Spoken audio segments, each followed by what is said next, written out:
ప్రార్థన చేసుకుంటాము. పరలోకమందున తండ్రి, యేసుక్రీస్తు నామమున మీకు కృతజ్ఞతలు వందనాలు చెల్లిస్తా ఉన్నా. ఈరోజు ప్రభువా, మీ స్వరం చేసే దేవుడు, మేము ఆత్మతో సత్యంతో ఆరాధించాలని వచ్చుతున్నాం. మేము ఆరాధించి గణపరచులకు సహాయం చేయడం చూపించాలి. కేవల తండ్రి, మీ స్వరం వింపచేస్తున్నాం చేస్తున్నాం. కావాల్సిన తీసుకురండి, సహాయం చేయండి, హృదయాలు కార్యం జరిగించండి. దైవభక్తి, దైవ ప్రేమ, దైవంగా కలిగి ఉండాలని ఆలోచన, ఆశ ఆలోచన ఇష్టమైన జీవితం తొలగించండి, సహాయం. మేము మిమ్మల్ని ఆరాధించి గణపరచులకు మహిమపరచవలసిన అమలు చేస్తూ కృతజ్ఞతపై స్థుతులు చేస్తూ యేసు నామమున ప్రార్థించి వేడుచున్నాము తండ్రి.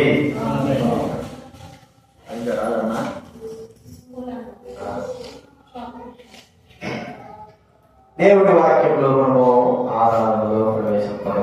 కూర్చోండి, బైబిల్ లేదా బైబిల్ తీసేది తీయండి.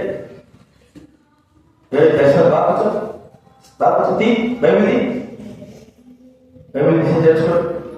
యోహాను సువార్త బైబిల్ వెనక కొత్త నిబంధనలో బైబిల్ వెనక భాగం నుంచి 4వ అధ్యాయము, యోహాను 4వ అధ్యాయము బైబిల్ వెనక నుంచి 83, బైబిల్ వెనక భాగం నుంచి 83వ పేజీ, 4వ అధ్యాయము 24వ వచనం మనందరం కూడా కలిసి చదువుతుందా?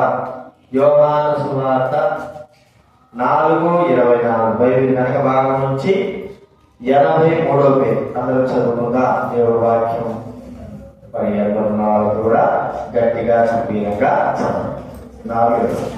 దేవుడు ఆత్మ కనుక ఆయన ఆరాధించు వారు ఆత్మతోనూ సత్యముతోనూ ఆరాధింపవలెను. దాని తర్వాత మంది పై మాట 23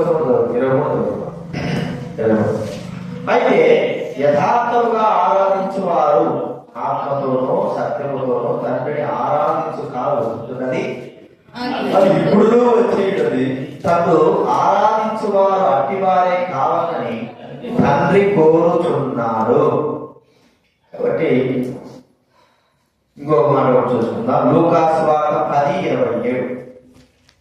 లూకాసు బైబిల్ వచ్చే చూడండి, బైబిల్ నుంచి 62వ పేజీ, బైబిల్ నుంచి 62వ పేజీ.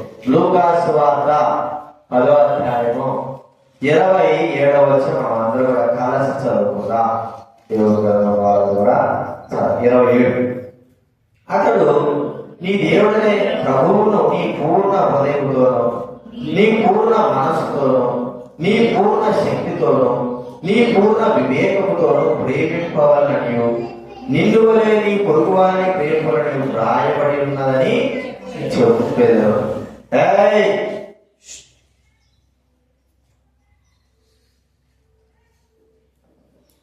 కాబట్టి మనం చూస్తా ఉంటే వీరు కూడా పిల్లల్ని ఇంకా కంట్రోల్ పెట్టే నేర్చుకోవాలి. ఊరికే కాదు, కంట్రోల్ ఉండాలి. పిల్లలు భయపడకపోతే వేస్ట్ చేస్తాం. దేవుడు వాక్యంలో మనం చూస్తా ఉంటే ఇక్కడ ఆత్మతో సత్యముతో ఆరాధించాలని ప్రభు అని మాట్లాడుతూ ఉన్నాడు. అలాంటి వారు కావాలంట. ఆత్మతో సత్యముతో ఆరాధించేవారు కావాలని ప్రభు కోరుకుంటున్నాడు. కాబట్టి ఆత్మతో సత్యముతో ఆరాధించడం, అందుకే మరి దేవుడు ఎలాగ ప్రేమించాలన్న విషయం ఇక్కడ వాక్యంలో లూకాసు 10వ అధ్యాయం చూస్తా ఉంటే 27వ వచనం గమనిస్తే లూకాసు 10:27 పూర్ణ హృదయముతో, పూర్ణ మనస్సుతో, పూర్ణ శక్తితో, పూర్ణ వివేకముతో ప్రేమింపవలెను. ఎవరిని? ఆరాధన కూడా అలాగే పూర్ణ హృదయముతో, పూర్ణ మనసుతో, పూర్ణ శక్తితో, పూర్ణ వివేకముతో ఆయనను ఆరాధించాలి అని మనం చూస్తాం. నిజంగా ప్రభువును హృదయపూర్వకంగా ఆరాధించి 3 విషయాలు మనం చూస్తూ వచ్చాం కదా. 3 విషయాలు 4 విషయాలు చూసుకుందాం. మొట్టమొదటిగా పూర్ణ హృదయముతో మనము ప్రేమించాలి కదా. తర్వాత పూర్ణ మనస్సు అంటే ఆరాధించాలి, పూర్ణ మనస్సుతో ఆరాధించాలి. ఆ తర్వాత పూర్ణ ఆత్మతో ఆరాధించాలి, పూర్ణ ఆత్మతో అంతమాత్రం కాకుండా. మరి పూర్ణ శక్తి అని మనం ఆలోచిస్తే మన శరీరంతో, పూర్ణ శరీరంతో, మనం శరీరంతో ఉండి పరిశుద్ధమైన వారంగా చేయబడిన వారంగా మన ప్రభువును ఆరాధించాలి. పూర్ణ హృదయముతో ఎందుకు ప్రభువును ఆరాధించాలి? మన బ్యాలెన్స్, మన హృదయం ఏమైపోయిందంటే చెడిపోయింది కదా. మన హృదయం చెడిపోయింది. ఏం రాయగలరు?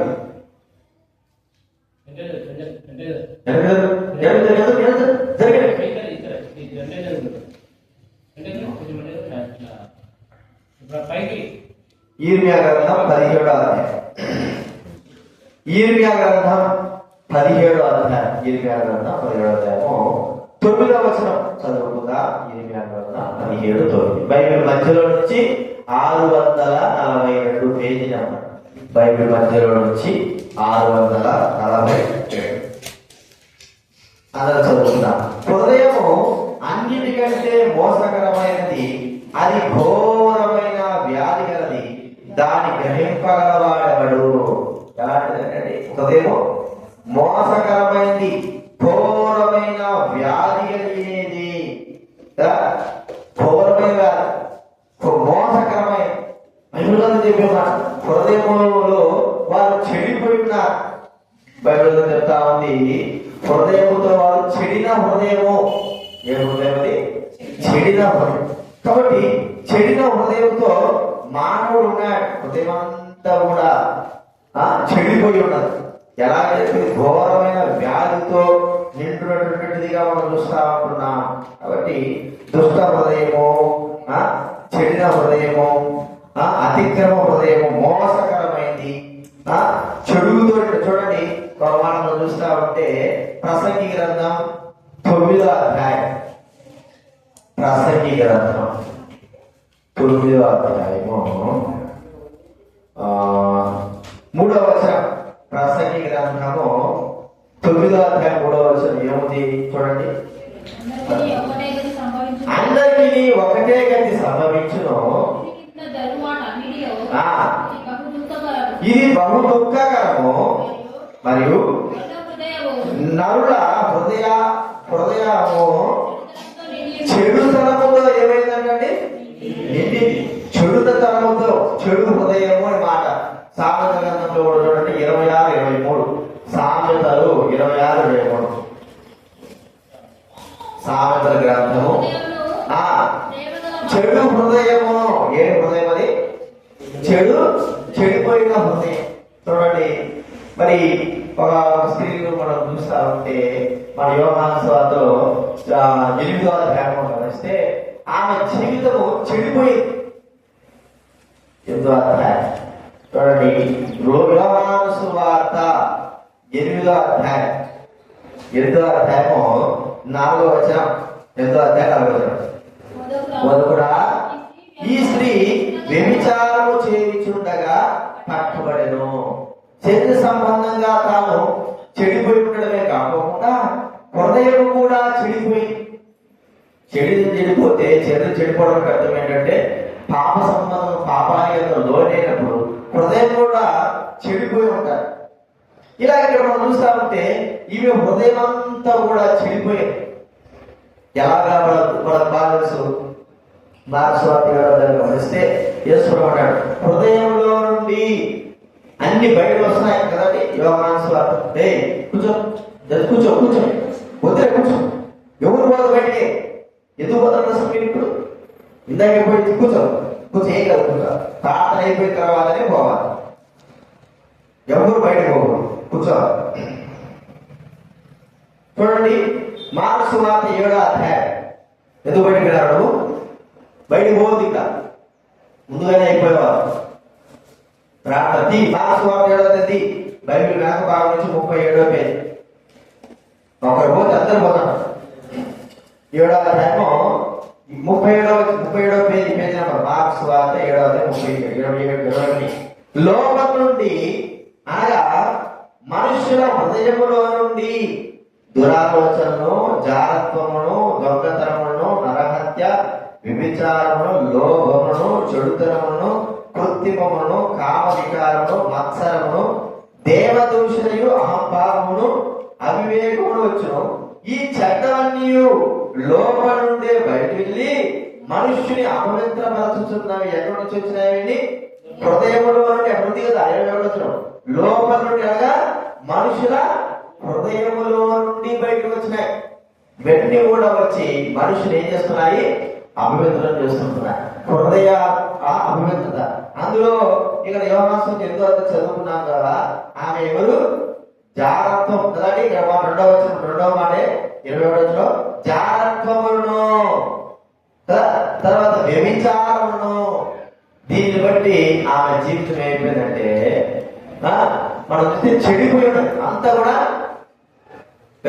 మాట్లాడి ఇది బయట పోతా కూర్చో, చెడిపోయింది. చూడండి, మా హృదయం కూడా చెడిపోయింది. చెడిన హృదయంతో కూడా ఇవన్నీ కూడా, ఈ పాప సంబంధమైనవన్నీ కూడా మన హృదయంలో ఉండి మనల్ని చెడగొట్టేసినాయి. ప్రియమైన వారా, హృదయం చెడిపోయి ఉంటే ఎలా ఆరాధించగలం? హృదయం చెడిన హృదయంతో ఏమని ఆరాధించగలం? హృదయాన్ని పవిత్రపరిచినప్పుడు, పవిత్రపరచబడినప్పుడు, పరిశుద్ధపరచబడినప్పుడు అప్పుడు మనము ప్రభుని హృదయపూర్వకంగా, ఆత్మతో, సత్యముతో ఆరాధించగలం. హృదయముతో ఆరాధించగలం. ప్రియమైన వారా, హృదయమును కడగడం ఎంత తేలికైన విషయం కాదు. పాపములు క్షమింపబడాల. హృదయము చెడు నుంచి మరి పాప క్షమాపణ కలిగి ఉండాలి. ఇది మనం గుర్తించాల్సింది ఏంటంటే, హృదయము మరి చెడిన హృదయమును పవిత్రపరచబడడం అని మనం చూస్తా ఉన్నాం. మన జీవితంలో ఒకసారి గుర్తించుకున్నాం. ఎలాగా దేవుడు మన హృదయాన్ని పవిత్రపరిచాడు, మన హృదయాన్ని ఎలా కడిగాడు. ఈ యొక్క 13 రకాలైన పాప సంబంధమైనవి కాకుండా అనేకముగా మన హృదయంలో వచ్చి, మన హృదయంలో ఉండి అవన్నీ కూడా మనని, మన జీవితాన్ని పాడు చేసినవిగా చూస్తా ఉంటున్నాం. అయితే హృదయపూర్వకంగా ఆరాధించాలంటే హృదయము పవిత్రపరచబడాలా. ఇది యేసు రక్తము ద్వారానే. యేసు రక్తము ప్రతి పాపము నుండి ప్రతి హృదయాన్ని కూడా పవిత్రపరిచేదిగా చూస్తాం. ఆయన రక్తము ద్వారా. ఆయన రక్తము మనం చూస్తా ఉంటే, ఇప్పుడు ఒక గిన్నెలో ఏదైనా 2 ఎర్రది నీళ్ళు చూసినా, ఇంకో గిన్నెలో మంచి నీళ్ళు తీసుకున్నా. ఈ మంచి నీళ్ళు ఎక్కువ నీళ్ళు చేసి ఎర్రగా ఉన్నటువంటి ఈ పాత్రలో నీళ్ళలో పోస్తూ ఉంటే ఈ ఎరుపుతనం అంతా కూడా, నలుపుది కావచ్చు, ఏదైనా శరీరంగా సరే, అది అంతా పోతా ఉంటది. ఆ నీళ్లు పడే కొద్ది నిండిపోయి పొర్లిపోయి ఏదైతే కల్మషం ఉంటుందో అంతా కూడా పొర్లిపోయేసి చివరికి స్వచ్ఛమైనటువంటి నీటిగా చేస్తారు. అది యేసు రక్తము మన హృదయంలో పడి, మన హృదయంలో ఉన్నటువంటి పాప సంబంధమైనవి కూడా అన్ని కూడా ఏమైపోయినాయని చెప్పండి, కడిగి పవిత్రపరచబడి మన హృదయము పరిశుద్ధపరచబడింది.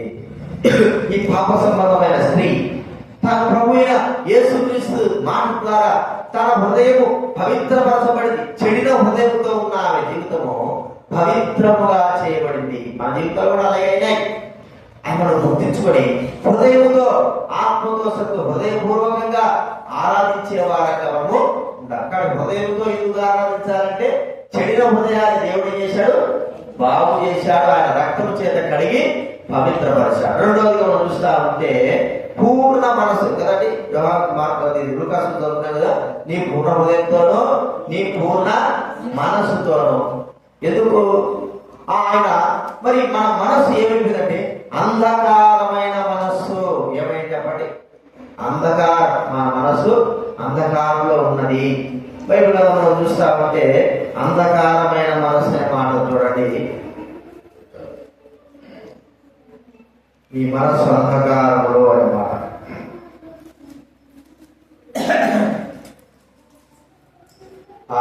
ఎఫెసీ పత్రిక 4వ అధ్యాయము 18వ వచనం ఎవరైనా ఎఫెసీ 4:18. వారైతే ఎఫెసీ పత్రిక బైబిల్ అడగ నుంచి 175వ పేజీ, ఎఫెసీ పత్రిక 4:18. వారైతే అంధకారమైన మనస్సు గలవారై తమ హృదయ కాఠిన్యం వలన, ఏ మనసు అంటే కాఠిన్యం వలన తమలో ఉన్న అజ్ఞానం చేత దేవుడు వలన కలుగు జీవంలోని వేరుపరచబడిన వారై తమ మనసులకు కలిగిన వ్యర్థత అనుసరించి, ఏ మనసు అది? అంధకారమైన మనసు. అంటే అంధకారం అంటే అర్థం ఏంటి? చీకటి, గుడ్డితనం. మరి వెలుగు ఉంటుంది కానీ ఏమి కూడా చూడలేదు. కానీ గుడ్డోళ్ళకి కొంతమందికి కళ్ళు ఉంటాయి కానీ వాళ్ళు చూడలేదు కదా. ఆ నరసాపురంలో మరి ఆ విశ్వాసాలు ఎప్పుడు వచ్చి ముందు కూర్చుంటారు. మనుషులు ఒక కుమార్తె కొడుకు కూతురు వచ్చి కూర్చోబెడతారు. ఆమె కళ్ళు బాగానే ఉండేట్టు అనిపిస్తారు కానీ ఆమె ఎలాంటిది? గుడ్డితనం, కళ్ళు కనపడదు. వృద్ధు లేని వారు కూడా చాలా పడు, వృద్ధు లేని వాళ్ళు కూడా సామాన్య కనపడదు. అంటే కళ్ళు ఉన్నాయి కానీ అంధకారముతో ఉన్నాయి. అయితే మన మనసు ఏంటిది? అంధకారమైన మనస్సు. మరి అంధకారమైన మనస్సుతో ఎలా ఆరాధించగలం? ప్రభు అన్నాడు, నా మనస్సు మీ మధ్య. చూడండి, లేవ్యా గ్రంథం 26వ అధ్యాయం.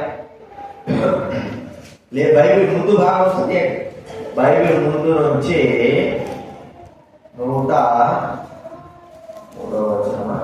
105వ పేజీ, బైబిల్ ముందు నుంచి లేవ్యా గ్రంథము 26వ అధ్యాయము 11వ వచనం దయచేస్తున్నామండి. నా మందిరములో మీ మధ్య ఉంచెదను, మీ యందు నా మనస్సు అసహ్యపడదు. అంటే ఆయన మనస్సు మన దగ్గర ఉంచాలని కోరుకున్నాడు. అయితే మన మనసు ఏమైపోయిందంటే అంధకారంలో ఉంది. అంధకారమైన మనస్సు, మనసు గుడ్డిదైపోయింది. అందుకే మీ మనోనేత్రములు వెలిగింపబడినందున, చూడండి ఇక్కడే మాట్లాడుతుంది ఎఫెసీ పత్రికలో 1వ అధ్యాయం, ఎఫెసీ పత్రిక 1వ అధ్యాయం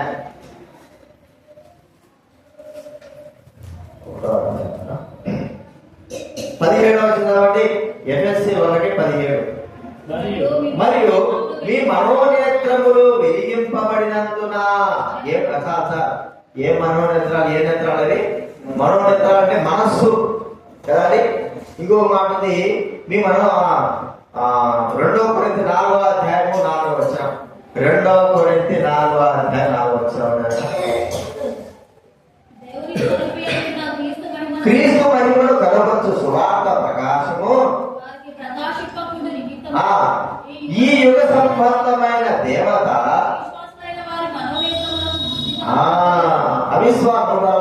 అవిశ్వాసమైన మనోనేత్రుడికి ఏం చేస్తుందండి? గుడ్డితనం, అంధకారములోను గుడ్డితనం. మన మనసు అంతా కూడా గుడ్డితనం అయింది. అందుకే మనసు గుడ్డిదైపోతుంది. ఏం చేస్తాడో లేదు. మనసు గుడ్డిదైపోయిన మనకు ఏం చేస్తాడో మానవుడు తెలియని వాడుగా ఉంటాడు. ఏం చేస్తాడో అర్థంగా, ఏం చేయాలో తెలియని పరిస్థితి ఉంటాడు. గుడ్డివాడు ఏం చేస్తాడు? ఎక్కడికి పోలేడు కదా. ఎక్కడ పోయినా కూడా కష్టం. మనిషి పట్టుకోవాలి. అడుగు వేసినా కష్టమే, అడుగు తీసినా కష్టమే, పట్టుకున్నా కష్టమే, అన్నం తిన్నా కష్టం, అన్నం తినకపోయినా కష్టమే. గుడ్డివారికి అన్ని కష్టాలే. కానీ మాత్రం ఇది నా గుడ్డివారు బ్రతుకుతున్నారే కానీ గుడ్డివారు బ్రతుకుతా ఉన్నారు. కాబట్టి మనం గుర్తించుకుందాం అంధకారం.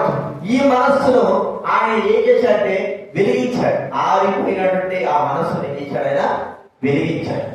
ఎట్లా మనం చూస్తామంటే అంధకారమైన మనస్సు మరి వెలుగు, చీకటి, వెలుగులో ఆరిపోయిన జీవితం, వారి యొక్క మనసు, వారి హృదయం ఆరిపోయింది. వారి మనసు ఆరిపోయింది. ప్రభు ఆయన వెలుగై ఉన్నాడు. వెలుగులో ఏమైపోయింది?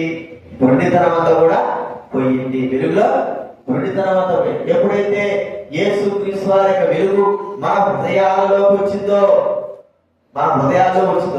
అప్పుడు మనలో ఉన్నటువంటి అంధకారం అంతా ఏమైపోయినట్టు పోయింది. చీకటి పోయింది, వెలుగు వచ్చింది. యేసుక్రీస్తు వారి లోకానికి వెలుగుగా వచ్చాడు. వెలుగైన ఆ ప్రభు మన హృదయాల్లో వెలిగినాడు. అంధకారంలో ఉన్న మనకు గుడ్డితనం తొలగించి తన వెలుగును మనకు ప్రసాదించినాడు. చీకటిలో ఉంటున్న మనకు వెలుగు. చూడండి వాటిని ఎఫెసీ రాసిన పత్రిక 5వ అధ్యాయం 8వ వచనం. ఎఫెసీ 5:8. ఎఫెసీ 5:8. బైబిల్ వెనకలో 175. మీరు పూర్వమందు చీకటి ఉంటుంది, ఇప్పుడైతే ప్రభువునందు వెలుగై ఉన్నారు. పూర్వమందు ఏమై ఉన్నామని చెప్పండి. మనం చీకటి మనస్సు కలిగిన వారంగా ఉన్నాం. చీకటి మనసులో ఉంటే మనం ఎట్లా ఆనందిస్తాం? చీకటిలో ఉన్నవాడు ఏమని చెప్పగలడు? బైబిల్ గ్రంథంలో ఉంది, మరి పాతాళంలో వెళ్ళిన వాడు నిన్ను స్తుతిస్తాడా కదా? పాతాళంలో ఉన్నవాడు నిన్ను స్తుతిస్తాడా? చూడండి, మనం ఆలోచిస్తే దైవ గ్రంథంలో అనుకుంటారు, పాతాళంలో నీకు స్తుతి కలగదు. యెషయా గ్రంథం 38వ అధ్యాయం 18వ చదవండి. యెషయా గ్రంథం 38:18.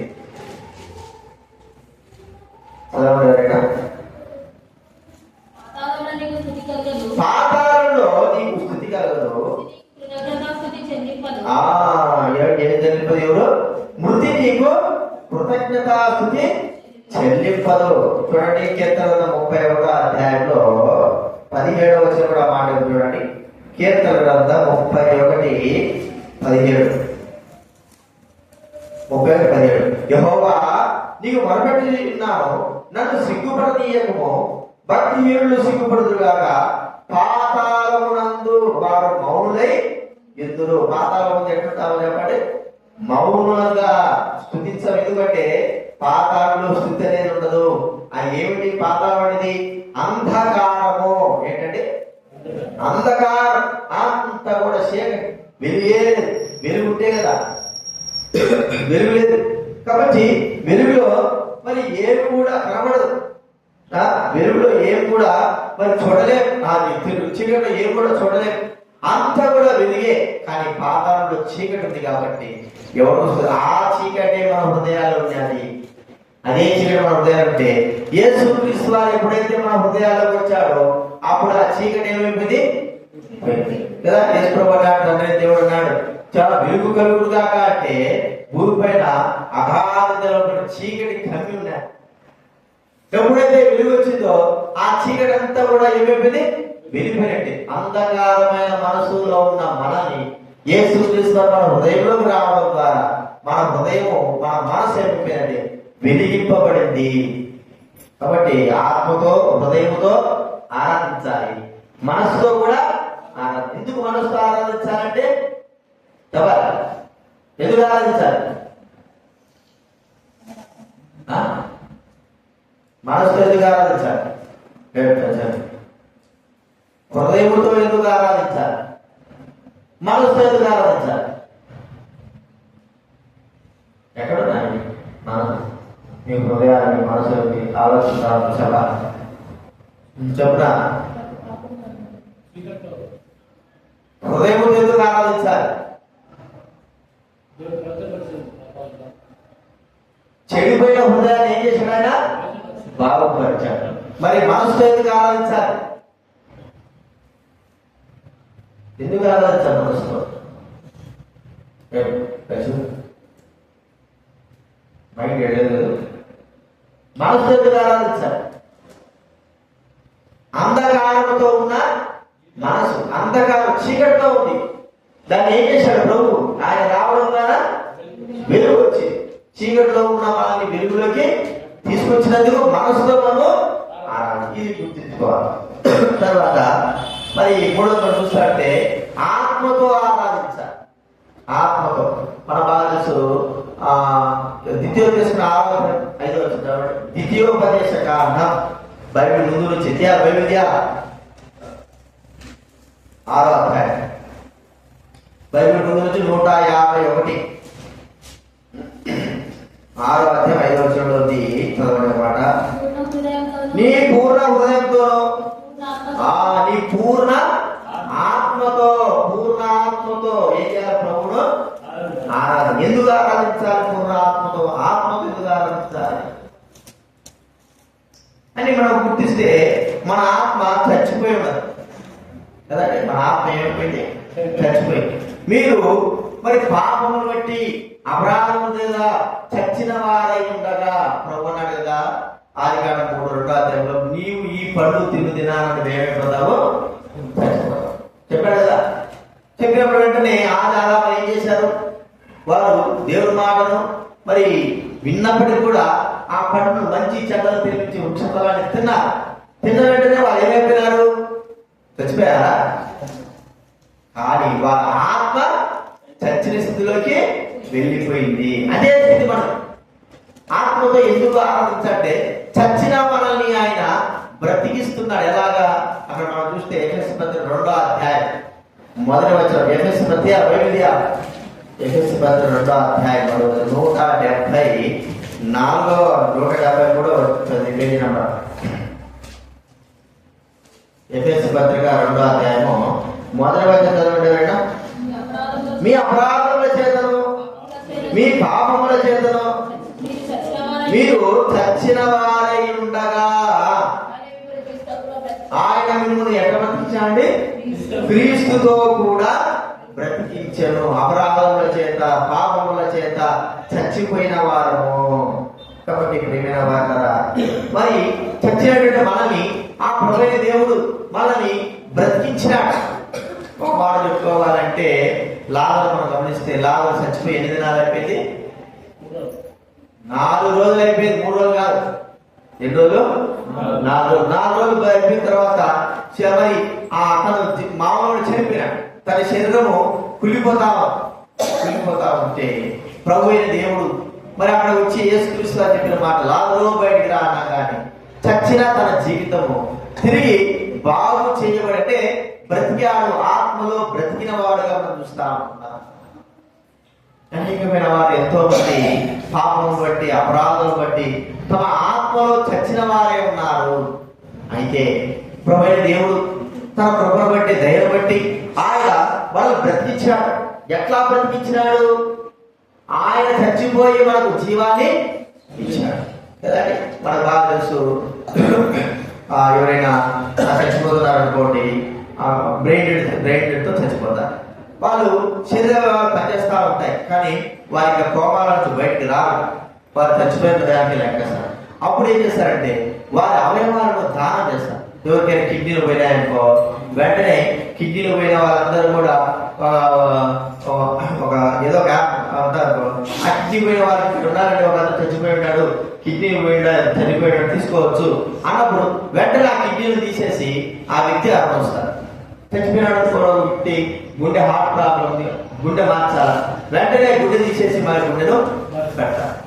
అంటే లోపల అవయవాలు. అప్పుడు ఏం చేస్తుంటే బ్రతికిన వాడు ఏమంటాడంటే వాడు చచ్చిపోయి నన్ను బ్రతికించినాడు కదండి. వాడు చచ్చిపోయి ఒక అమ్మాయి మరి ఎవరో చనిపోయింది, ఇంకొక అమ్మాయికి చెయ్యి మరి ఆ యాక్సిడెంట్ చెయ్యి తీసేసాను. చెయ్యి చనిపోయిన అమ్మాయి ఏం చేశాడు, వెంటనే వాళ్ళ తల్లిదండ్రుల ద్వారా మాట్లాడి ఆ చెయ్యి తీసేసి ఈ ఇరిగిపోయిన చెయ్యి అమ్మాయికి చెయ్యి అతికిచ్చేశాడు. టెక్నాలజీ విరిగిపోయింది కదా, అతికిచ్చేశాడు. ఆ చెయ్యి అతుక్కుపోయి బాగా అయిపోయింది. చచ్చిపోయి ఆ అమ్మాయి ఈ అమ్మాయి ఏం చేసింది, జీవాన్ని ఇచ్చినట్లు మనం చూస్తా అనుకున్నాం. అవయవ దానాలు చేయొచ్చు చచ్చిపోయిన తర్వాత మనము, కానీ మన చచ్చిపోయిన తర్వాత మనము ఇతరులను బ్రతికించాలి. ఏ మానవుడు కూడా చచ్చిపోయిన తర్వాత ఇతరులను బ్రతికించాడు. కానీ యేసుక్రీస్తు వారు మాత్రమే చచ్చిపోయిన తర్వాత మనం ఏం చేశాడు, ఆయన బ్రతికించి ఆత్మలో చచ్చిన మన జీవితాలకి ఆయన బ్రతికించినాడు. ఎంతో మంది వందల మంది వేల మంది ఆత్మలో చచ్చిపోయి ఉన్నారు. అయితే యేసుక్రీస్తు వారు ఒక్కడు బలియాగము ద్వారా, ఆ ఒక్కరి యొక్క బలియాగం ద్వారా అనేకంగా అందరూ కూడా మరి బతుకు. ఒక క్యాండిల్ మనం ఒక క్యాండిల్ తీసుకున్నాం, వెలిగించినాం. అనేకమైన క్యాండిల్స్ ఉన్నాయి, ఎన్నో వందల వేల క్యాండిల్స్ ఉన్నాయి. ఈ ఒక్క క్యాండిల్ అన్నిటినీ వెలిగిస్తూ వెలిగిస్తూ వెలిగిస్తూ చివరికి ఒక్కటి కూడా ఒక్క క్యాండిల్ లాగా దాన్ని కూడా వెలిగించిన తర్వాత ఈ క్యాండిల్ అంతా కూడా ఆరిపోతారు, ఏముండదు.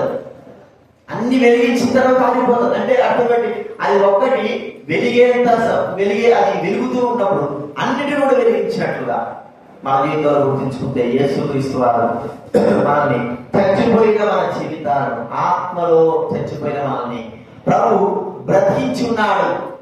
తాను చచ్చిపోయి మనకు జీవాన్ని ఇచ్చాడు. ఈ విషయము ఏ మానవుడు కూడా చేయలేదు. యేసుక్రీస్తు వారు బ్రతికి, యేసుక్రీస్తు వారు చచ్చిపోయి బ్రతికించాడు.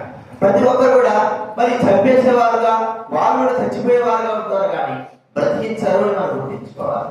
మరి ఆత్మలో చచ్చిన వాళ్ళని లాభని ఎలాగైతే బ్రతికించినాడో అలాగా ఆయన తన యొక్క రక్తం చేత తన జీవాన్ని మనకు అనుగ్రహించి మనల్ని బ్రతికించి, అందుకే ఆత్మతో ఆరాధించాలి. చచ్చిన ఆత్మను ఏం చేశాడు ప్రభువు? బ్రతికించాడు. ఇది మూడోదిగా. చివరిగా అపవిత్రమైన శరీరం కదండి, అపవిత్రం. మరి ఇది మీ పూర్ణ శక్తితో, మీ పూర్ణ శక్తితో అంటే మనం ఆలోచిస్తే మన యొక్క శరీరం ఏమైపోయిందంటే మరి పాడు చేయబడి, మన శరీరము పాడు చేయబడి, మన శరీరము పాపముతో ఉంది, మరి అపవిత్రతతో ఉంది, అపవిత్రతతో ఉంది. మన బాగా తెలుసు, యేసుక్రీస్తు వారు పవిత్రపరిచిన తర్వాతనే మన శరీరము పవిత్రపరచబడి. చూడండి 2వ పేతురు రాసిన 3వ అధ్యాయం, మొదటి పేతురు 3వ అధ్యాయం, మొదటి పేతురు 3వ అధ్యాయం 21వ వచనం చదవండి. కాగా దానికి సాదృశ్యమైన బాప్తిసం ఇప్పుడు రక్షిస్తున్నది అదేదనగా శరీర మాలిన్యము తీసివేయడుగా. సార్, శరీర మాలిన్యము తీసివేయడుగా, శరీరం మాలిన్యం చేయబడింది, అపవిత్రపరచబడింది. నేనేమంటారా, ఈ శరీరము మరి మరి దుర్మార్గంతో, పాపముతో మరి నింపబడి ఉన్నది. ఎక్కడ చూసినా కూడా ఒక మాట చెప్పుకోవాలంటే ఈ శరీరము పచ్చి పుట్ల చేత, అపవిత్రత చేత, మరి వాసన చేత. ఏ వాసన ఇది? శరీరం వాసన, శరీర సంబంధమైన రోగం కాదు. మరి ఈ యొక్క వాసన మరి పాప సంబంధమైన, శరీరంలో నుంచి వచ్చేది పాప సంబంధమైనటువంటి వాసన. దీనిని ప్రభు దేవుడు చేశాడే, పవిత్రపరిచినాడు. మన శరీరాన్ని ఏం చేశాడు?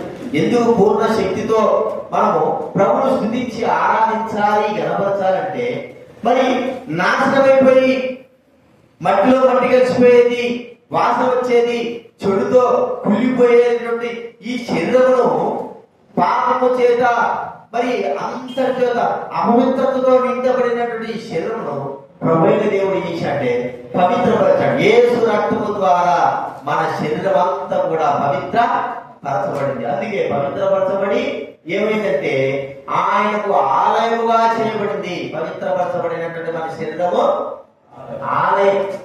ఎందుకు మరి ఆయన అంతకుముందు ఎందుకు ఆలయంగా లేదంటే లోపలంతా దుర్మార్గంతో, పాపముతో, మోసముతో ఈ శరీరం అంతా కూడా నిండిపోయి శరీర కార్యాలు వాక్యం రాదు. శరీర కార్యాలు చూడండి, గలతీ రాసిన పత్రిక 5వ అధ్యాయం, గలతీ రాసిన పత్రిక 5వ అధ్యాయము 18 చదవడం 19. గలతీ రాసిన పత్రిక 5వ అధ్యాయము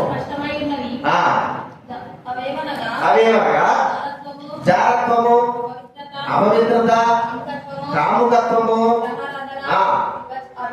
అభిచారము, ద్వేషాలు, కలహము, మత్సరాలు, కక్షలు, భేదములు, అసూయలు,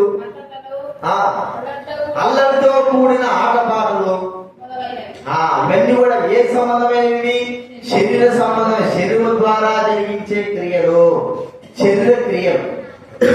కాబట్టి ఈ శరీరము ఇలాంటి క్రియల చేత అపవిత్రపరచబడింది.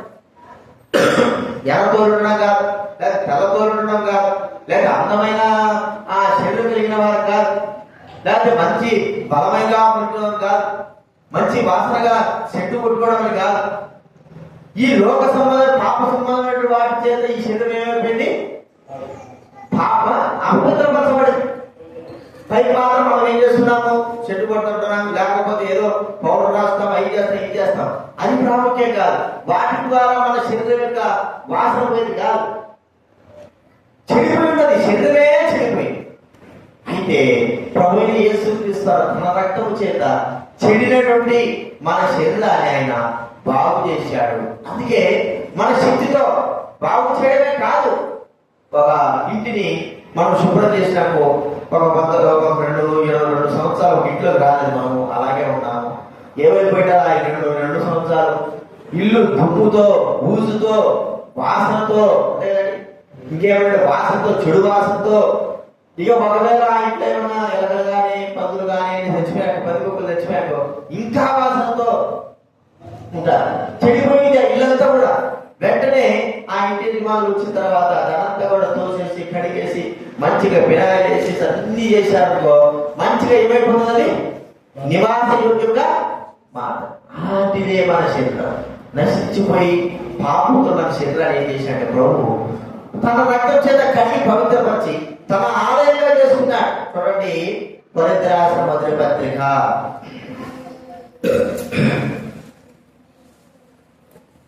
6వ అధ్యాయం 19వ చదవడమేనా? మొదటి కొరింథీ రాసిన మీ దేహము దేవుని వల్ల మీకు అనుగ్రహింపబడి మీరున్న పరిశుద్ధాత్మకు ఆలయమై ఉన్నది. ఏమంటాడండి? పరిశుద్ధాత్మకు అంటే దేవుడికి ఆలయం. ఏది? దేహము. ఈ దేహము ఆలయం. అయితే ఈ దేహం ఏమైపోయినది? ప్రభు నమ్మకొడుకు అపవిత్ర పరచబడి అంతా కూడా చెడిపోయింది. ఇప్పుడు యేసుక్రీస్తు వారు తన రక్తం చేత మనందరూ కడిగి పవిత్రపరిచి మన శరీరాన్ని కూడా కడిగి పవిత్రపరిచాడు. చూడండి, శరీరము అపవిత్ర పుట్టిన మొదలుకొని రక్షింపబడిన వ్యక్తి ఒకవేళ జాగ్రత్తమే చేయాల్సిన అవసరం లేదు. కానీ శరీరంతో అన్ని కార్యాలు కూడా పాపం కార్యాలు చేస్తే శరీరము సంపూర్ణంగా అపవిత్ర పరచబడినట్టే. ప్రభువు రక్షింపబడిన తర్వాత ఆయన రక్తం, ఆత్మ సంబంధమైన రక్తం మన శరీరం పైన ఎప్పుడైతే సురక్షింపబడిందో అప్పుడు మన శరీరం అంతా కూడా ఏమైపోయినట్టు పవిత్రపరచబడింది. మనకు బాగా తెలుసు, నయమాన్ ఎక్కడున్నాడు? కుష్ఠరోగంతో ఉన్నాడు. వెళ్ళి యోర్దాను 7 సార్లు మునిగిపోయాడు. కుష్ఠరోగం అంటే ఎట్లా ఉంటుంది? ఒకవేళ తన చేతులకు, కాళ్ళకు, శరీరానికి అన్ని చోట్ల ఉండొచ్చు. ఆ శరీరంతో ఆయన మాంసంతో కనబడి ఉండొచ్చు, మరి చేతులు కట్లు కట్టుకుని ఉండొచ్చు, అని చేసి ఉండొచ్చు. వెంటనే వెళ్ళాడు. మరి అంతా శరీరం అంతా కూడా చెడిపోయి ఉంది. వాస్తవానికి శరీరం అంతా కూడా పుష్టితో చెడిపోయింది. 7 సార్లు లేయగానే ఏమైపోయింది? ఆ శరీరం అంతా కూడా పరిశుద్ధంగా ఎట్లయిపోయింది? రానుంది పసిపిల్లల దేహం లాగా అయిపోయింది. అది యోర్దానులో ఎప్పుడైతే మునిగాడు, యేసు యొక్క రక్తం ఎప్పుడైతే కడగబడ్డామో మన శరీరం కూడా ఏమైపోయినట్టు పవిత్ర పరచబడమే కాకుండా దేవుడు నివసించే ఆలయంగా మార్చబడి. అందుకే పూర్ణ శక్తితో, ఎందుకు మన శరీరంతో కూడా ప్రభువును హృదయపూర్వక గట్టిగా గంభీరంగా ఆరాధించాలంటే చెడినటువంటి మన యొక్క శరీరాన్ని, పాపముతో చెడిన మన శరీరాన్ని ఆయన రక్తం చేత పరిశుద్ధపరిచి తన ఆలయంగా మనల్ని చేస్తున్నాం. అందుకే ప్రభువును మనం స్తుతించాలి. ఎన్ని విధాలు చూసుకున్నాం మనం చెప్పండి? 4. మొట్టమొదటి ఏంది? పూర్ణ హృదయం. ఎందుకు పూర్ణ హృదయం మనము ప్రభువును ఆరాధించాలి? హృదయం అంతా అసలు కేవలము చెడిపోయి లోక పాపం చెడిపోయిన హృదయాన్ని బాగు చేసినాడు, పరిశుద్ధపరిచాడు. రెండోది ఏంది? నువ్వు రాత్రి చెప్పు. ఎందుకు పూర్ణ మనసుతో మనం చేయాలి? అంధకారంలో మనసు ఎట్లుంది? అంధకారంలో ఉన్న మనసును వెలుగులోకి ఎట్లా వెలుగైందంటే ప్రభువే వెలుగైనాడు. వెలుగు ప్రభు. ఆ వెలుగు మన హృదయంలోకి వచ్చారా కదా, మన హృదయం ఏమైపోయింది? మన మనసు వెలుగుతో నింపబడి అంధకారంలో చీకటిలో ఉన్న మనల్ని వెలుగులో తీసుకొచ్చాడు. అనుకోండి, మూడోది ఏం చూసినా? ఆత్మతో. ఎందుకు ఆత్మతో? ఆయన ఆత్మతో సత్యంతో ఆరాధించాలి. ఆత్మ ఏమైపోయింది? చచ్చిపోయింది. పాపముల చేత, అపరాధముల చేత చచ్చిన వారమై ఉన్నాము. ఆత్మలో చచ్చిన, కానీ బ్రతుకున్నామే కానీ చచ్చిపోయిన స్థితిలో ఉన్నాం. అయితే యేసుక్రీస్తు వారు తన ప్రాణం పెట్టి, తన ఆత్మను అర్పించి, తన సర్వస్వాన్ని అర్పించి చచ్చిన మనల్ని ఏం చేశాడు? ఆయన బ్రతికించినాడు. ఈ లోకంలో ఎవరు కూడా చనిపోయి ఇతరులు బ్రతికించిన వారు ఎవరులే. కానీ శరీర అవయవాల ద్వారా ఏదో వాళ్ళు అక్కడ బతుకుతా ఉంటారు. కానీ వారిని ఆత్మలో, చచ్చిపోయిన ఆత్మను బ్రతికించిన వ్యక్తి యేసుక్రీస్తు వారు మాత్రమే. ఆయన తన ప్రాణం ఇచ్చి మనల్ని తన ఆత్మ మనకు అనుగ్రహించి మనకు ప్రాణభిక్ష నువ్వెందుకు ఇచ్చినావు? నువ్వెందుకు ఇచ్చినావు? ఎవరిది? ఎవరిది? ఇంకొకసారి కనపడేది అనుకోండి, ఇప్పుడు చెప్తాను. ఇట్టే కదా పిల్లలు చెడగొట్టేది, ఫోన్ చేసి తీసుకో ఫోన్ వల్ల ఆ ఫోన్తో వచ్చింది నేనంత చెప్పాలి, మళ్ళీ ఆ ఫోన్ ఇచ్చినాం. పూర్ణ ఆత్మతో చచ్చిపోయిన లాజరును బ్రతికించిన అంటే చివరిగా ఏం చూసుకోవచ్చా చెప్పండి? శక్తి. శక్తి అంటే ఏంటి? శరీరం. ఈ శరీరం ఏమైపోయింది? అపవిత్రపరచబడింది. అంతా కూడా అపవిత్రపరచబడింది. ఎట్లాగా? భౌతిక సంబంధమైనటువంటి కార్యముల చేత. అందుకే శరీర కార్యాలను వాక్యం రాదు. ఆ కార్యాల చేత ఏమైపోయింది చెప్పండి? అపవిత్రపరచబడితే యేసుక్రీస్తు తన రక్తము మన మీద ప్రోక్షించి అపవిత్రపరచబడిన మన శరీరాన్ని పరిశుద్ధపరిచి ఆయనే మన శరీరంలో, మన దేహంలో ఆలయముగా ఉండడానికి కొరకై ఏర్పరచుకున్నాడు. ఇంత గొప్ప కార్యం. అందుకే హృదయంతోనూ, మనసుతోనూ, ఆత్మతోనూ, శరీరంతో, ఈ నాలుగుతో కూడా ఏం చేయాలన్న ప్రభుడు ఆరాధించి గణపరచాలి. ప్రతిదానికి ప్రభు చేసిన కార్యం. హృదయము చెడిపోయి ఉంటే బాగు చేశాడు, అంధకారంలో మనసుంటే వెలుగునిచ్చాడు. ఇంకేం చెప్పాడు చెప్పండి? ఆత్మలో చచ్చిపోయి ఉంటే ఆయన జీవాన్ని మనకు అనుగ్రహించాడు. చివరికి శరీరంతో మలినమైపోయి ఉంటే ఆయన మనల్ని పరిశుద్ధపరిచి మలినమైన మన శరీరంలో దేవాలయంగా చేసుకుని ఆయన మనలో నివసిస్తున్నాడు. కాబట్టి ఈ 4 విషయాలు గుర్తు పెట్టుకొని ఆత్మతో సత్యంతో ప్రభుత్వం మనము ఈ విషయాలు జ్ఞాపకం పెట్టుకుందాం. ఆరాధనలో ప్రవేశం లేచి కూడా మనం 100